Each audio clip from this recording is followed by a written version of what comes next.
Measure the waist circumference at the level of the navel.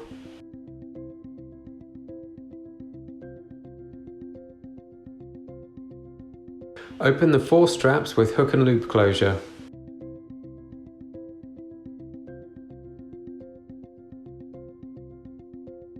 Fully open the brace.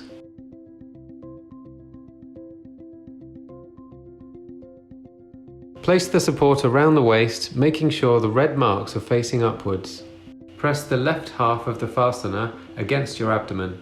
Pull the right half over it to secure the hook and loop fastener. Make sure the abdominal pad is correctly positioned on your abdomen. Take the lower 2 strap ends in both hands and pull forward at the same time to produce the desired level of force. Secure both straps against the large hook and loop fastener. Repeat this process for the 2 upper straps.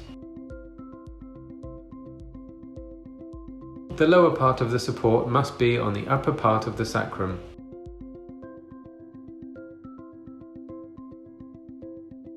The Power Strapback support is now fitted.